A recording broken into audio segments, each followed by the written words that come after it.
Hello les Madridistas, j'espère que vous allez bien. Merci pour vos retours sur la dernière vidéo. En tout cas, le Real Madrid va affronter au Mestalla à Valence, la ville des Oranges, je dirais la région des Oranges.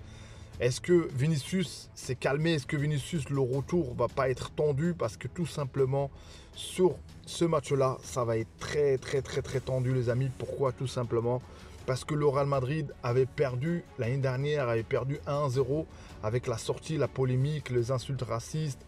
Et on a bien vu que ça ne bougera pas de ce côté-là. Il faut arrêter de se leurrer. Il y aura toujours, est-ce que dans ce stade-là, ça va être compliqué pour Vinicius? Vinicius, le conseil que je lui ai donné, il faut qu'il se calme, il faut qu'il se concentre. La réponse est sur le terrain. Et là, il ne faudra même pas essayer de les narguer, il ne faut même pas essayer de crier encore une fois sur la foule.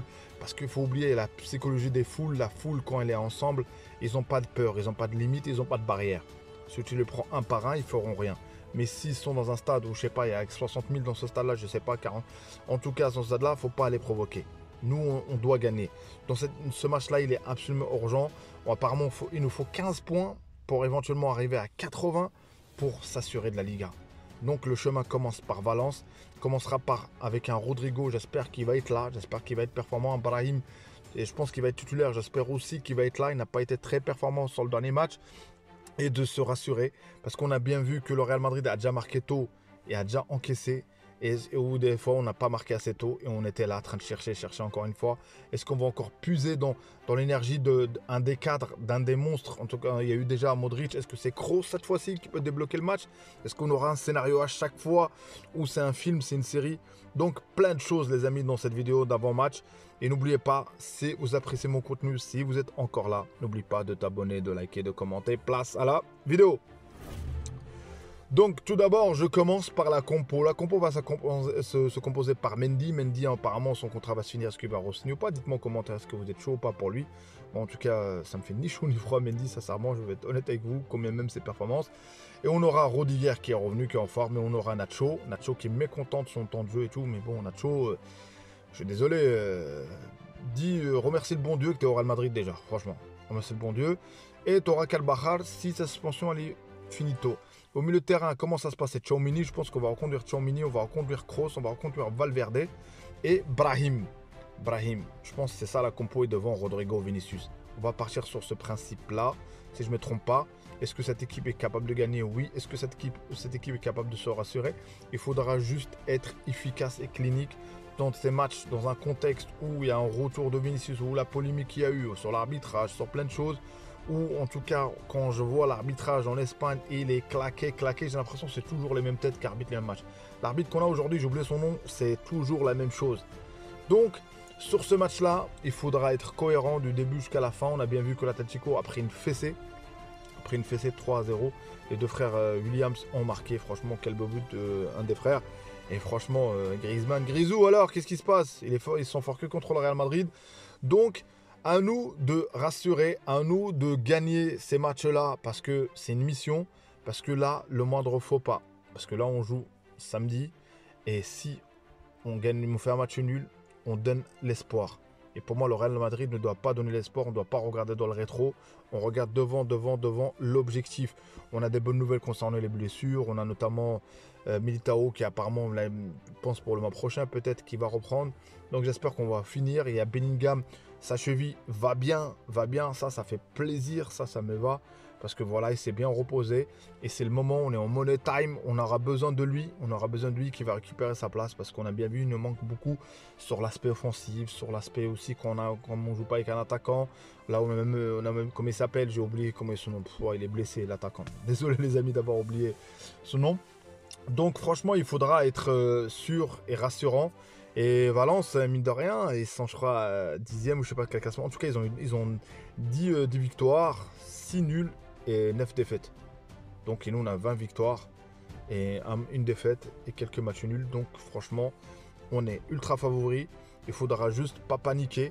Il faudra juste, parce que voilà, d'être aussi sur les situations, les moments faibles. Parce que je trouve qu'en ce moment, en défense, même si on n'encaisse pas, les amis, même si on n'encaisse pas, on subit. On subit, franchement, c'est ric-rac, c'est à la limite, c'est notamment l'unique qui fait des beaux arrêts. Franchement, en tout cas, je pensais pas qu'elle était à ce niveau. Parce que quand tu as Courtois qui est titulaire, c'est démoralisant parce que t'as beau qu'on te mettait, on critiquait le Nîmes, mais on a bien vu quand il y a la concurrence avec Kepa, d'ailleurs je l'ai oublié carrément. Je l'ai complètement oublié qu'il est là les amis, j'ai complètement oublié. Franchement, oh Kepa, soi-disant qui coûtait je sais pas combien de millions d'euros. Donc le Nîmes qui est en forme, ça performe. Et donc franchement, il faut laisser le temps par rapport à Courtois qui revient tranquillement et doucement. Aujourd'hui, on a vu qu'un gardien qui nous rassure. Et là, on a Rudiger qui est revenu, qui est en forme. Et j'espère que voilà, ça rassure. Et là, tu as Tchouaméni, tu as au-dessus le retour de Kamavinga. Donc franchement, tu as de quoi faire, Peut-être Kamavinga sera titulaire à la place de Tchouaméni, je sais pas. Parce qu'à tendance, mais Tchouaméni, il y a une stat qu'il faut pas mentir. Quand il est titulaire, on perd pas, on gagne. Souvent on gagne. Donc voilà, forcément, est-ce que c'est lui le facteur chance? Est-ce que lui le facteur qui fait que ça bascule de l'autre côté? Il y a eu le dossier, il y a eu le dîner enfin de Bellingham, la transition pour le dîner pour Bellingham, j'ai dit quel lapsus, pour Kylian. Et voilà, on parlait de soi-disant recrues. Moi, c'est la presse française qui me dérange concernant le Real Madrid. À croire que le Real Madrid sans Kylian n'allait pas vivre, c'est vous que c'est le PSG qui ne vit pas sans Kylian. Ça fait 7 ans qu'il est là, ça fait 7 ans qu'il veut se barrer le mec, ça fait 7 ans qu'il veut bouger, on est encore là en train de dire reste. Qui vienne ou qui vient pas l'année prochaine, ça fait, en tout cas, je pense, nous, madridistes en général, ça ne fait ni chaud ni froid. Certes, Kylian, ça sera un plus, une plus-value, oui, pourquoi pas, mais la plus-value qu'il apporte, le Real Madrid lui apporte encore une fois, 2 fois plus la plus-value. Ses buts, ses triplés au Real Madrid, c'est pas les mêmes triplés qu'au PSG. Vous pouvez dire tout et n'importe quoi, c'est pas les mêmes triplés. Donc on va rester réaliste. Le Real Madrid procède comme un club normal, comme un club qui négocie. Certes, il y a de l'argent, c'est pas de l'humanitaire, mais le PSG, voilà, on peut pas tout acheter parfois. Donc voilà, je pense qu'il y a une certaine limite et je pense que Kylian est madridista et aussi de voir ce que Davis va signer ou pas. Est-ce que apparemment il y a la rumeur concernant Hakimi, mais bon, j'ai des doutes forts qu'il va venir parce que tout simplement au niveau des options, au niveau de l'argent, est-ce que Florentino a vraiment envie de le prendre ou pas? Comme il y a eu de la polémique, tout ça concernant, voilà, il y a un petit clash entre lui et Florentino. Donc voilà, il y a pas mal de choses. Le Real Madrid va bien. Espérons que le samedi, ça sera la victoire, les 3 points, et de continuer et d'envoyer le signal. Le Real Madrid ne lâchera pas cette Liga, elle est à lui, parce que plus on finit assez tôt la Liga, plus on peut se concentrer tranquillement sur la Ligue des Champions. Donc voilà les amis, dites-moi vous le résultat, le pronostic. En tout cas, espérons une victoire, pas dans la douleur encore une fois, une victoire assez, pas simple, mais voilà, efficace, être clinique sur les occasions. On aura des contres à mon avis, si on arrive à mener. Donc il faudrait bien être bien complètement. Donc merci à vous. Si vous êtes encore là, abonne-toi, qu'est-ce que t'attends mon frère? Abonne-toi, commente, like, ciao les amis, à une prochaine vidéo. Et n'oublie pas la petite cloche pour recevoir à chaque fois les notifs, les notifs d'Abdelfoot quand je fais une vidéo. Ciao les amis.